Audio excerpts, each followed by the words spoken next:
नमस्कार, मैं हूं रवीक्षा शर्मा। स्वागत है आपका प्रसारण न्यूज नेटवर्क में। नीलम सेठ की रिपोर्ट में आज कुल 3 खबरें हैं। पहली खबर, दिल्ली में हुए बम धमाके के बाद सीमावर्ती दाहोद जिले में हाई अलर्ट और कड़ी चेकिंग की है।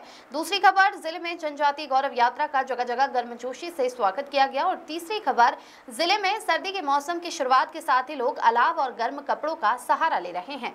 आइए इन खबरों पर एक नजर डालते हैं। पहली खबर, दाहोद जिले की सीमाओं पर आने जाने वाले वाहनों की सघन चेकिंग की गई। दाहोद में रेलवे स्टेशन और बस स्टेशन सहित शहर के मुख्य मार्गों पर आने जाने वाले वाहनों की चेकिंग की गई। दिल्ली में हुई कार ब्लास्ट की घटना के मद्देनजर गुजरात पुलिस द्वारा अलर्ट जारी किया गया है। दिल्ली में हुए कार ब्लास्ट का कारण अभी तक पता नहीं चल पाया है, लेकिन राज्य के पुलिस प्रमुख विकास सहाय द्वारा एहतियात के तौर पर राज्य भर में अलर्ट के आदेश दिए गए हैं।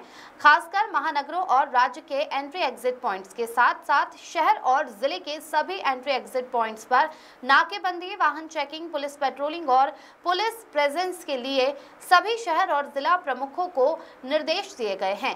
इसके चलते सीमावर्ती दाहोद जिले में भी कल शाम से अलर्ट घोषित किया गया था। जिले की सभी सीमाओं पर सघन चेकिंग की गई और आने जाने वाले वाहनों की जांच की जा रही है। दाहोद शहर में भी अलग अलग इलाकों में डीवाईएसपी, एलसीबी, एसओजी सहित अन्य ब्रांचों के अधिकारी चेकिंग पर निकले थे। शहर के रेलवे स्टेशन और बस स्टेशन पर भी पुलिस द्वारा सघन चेकिंग की गई थी। साथ ही सरस्वती सर्कल सहित अन्य इलाकों में वाहनों की कड़ी चेकिंग की गई थी। पूरी रात पुलिस द्वारा पूरे जिले में बड़े पैमाने पर चेकिंग अभियान चलाया गया था। अगली खबर, दाहोद जिले में सोमवार को जनजातीय गौरव रथ यात्रा का आगमन हुआ। इस यात्रा का जगह जगह स्वागत किया गया और सभाएं आयोजित की गई। राज्य सरकार के मंत्रियों और सांसद जसवंत सिंह भाभोर ने सभाओं को संबोधित किया। दाहोद शहर में भी बिरसा मुंडा सर्कल पर भव्य स्वागत किया गया। बिरसा मुंडा की 150वीं जयंती के उपलक्ष्य में जनजातीय गौरव वर्ष महोत्सव का आयोजन किया गया था, जिसमें राज्य सरकार द्वारा आयोजित जनजातीय गौरव रथ यात्रा 10 नवंबर को संतरामपुर से निकलकर दाहोद जिले में प्रवेश की, जहां सुखसर में जिले के सह प्रभारी मंत्री पीसी बरंडा और कृषि राज्य मंत्री रमेश भाई कटारा, सांसद जसवंत सिंह भाभोर, भाजपा जिलाध्यक्ष स्नेहल भाई धरिया सहित अन्य गणमान्य व्यक्तियों ने स्वागत किया। इसके बाद एक जनसभा आयोजित की गई। यात्रा यहां से आगे बढ़ने के बाद झालोद मोवाड़ा पर स्वागत करने के बाद गोविंद गुरु के कंबोई धाम में भी एक जनसभा का आयोजन किया गया था। दाहोद के पास छापरी में विधायक कन्हैयालाल किशोरी सहित अन्य नेताओं ने आने वाली यात्रा का स्वागत करने के बाद सभा आयोजित की थी, जहां मंत्रियों ने भगवान बिरसा मुंडा के जीवन संघर्षों की गाथा का वर्णन किया।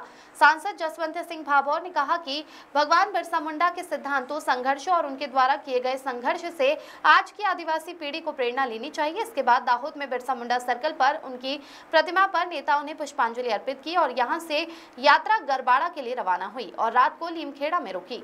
अगली खबर, दाहोद शहर में अब असली शीत ऋतु की शुरुआत हो चुकी है। पिछले कुछ दिनों से मौसम में आया अचानक बदलाव और ठंड का एहसास स्पष्ट रूप से महसूस किया जा रहा है। इसके चलते सुबह और रात के समय शहरवासियों को कड़ाके की ठंड का अनुभव हो रहा है। दाहोद में तापमान में गिरावट से ठंड बढ़ गई है। दिन के समय सूरज की रोशनी होने के बावजूद हवा में मौजूद ठंडक के कारण गर्मी का एहसास कम होता है। खासकर रात के समय और सुबह के शुरुआती घंटों में ठंड का जोर कई गुना बढ़ जाता है। रात के समय ऐसा महसूस होता है जैसे शरीर से ठंडी हवाएं गुजर रही हो। इससे खुले में रहने वाले लोगों को काफी परेशानी का सामना करना पड़ रहा है और शहर के विभिन्न इलाकों में लोग अलाव जलाते दिख रहे हैं। ठंड के कारण शहरवासी अब घर से बाहर निकलते समय अनिवार्य रूप से गर्म कपड़े जैसे स्वेटर, शॉल, मफलर और टोपी का सहारा लेने को मजबूर हो गए हैं। कड़ाके की ठंड के कारण अब गर्म कपड़ों के बिना घर से बाहर रहना या रात के समय दोपहिया वाहन पर यात्रा करना असंभव हो गया है। ठंड में इस तीव्र वृद्धि के कारण शहर के बाजारों में भी बड़ा बदलाव देखने को मिल रहा है। शहरवासियों ने अब अपनी अलमारियों से गर्मी और मानसून के कपड़े हटाकर सर्दियों के कपड़े निकालना शुरू कर दिया है। परिणाम स्वरूप गर्म कपड़ों की खरीद में जबरदस्त वृद्धि देखी जा रही है। फुटपाथ के बाजारों से लेकर बड़े शॉपिंग मॉल्स तक कपड़े के व्यापारी ग्राहकों की भीड़ देखकर खुश हैं। कंबल, रजाई, हीटर और अन्य गर्मी देने वाले उपकरणों की मांग भी अचानक बढ़ गई है, जो असली सर्दी के आगमन का संकेत है। आने वाले दिनों में तापमान में और भी गिरावट की संभावना को देखते हुए डॉक्टरों द्वारा भी लोगों को अपने स्वास्थ्य का विशेष ध्यान रखने की सलाह दी जा रही है।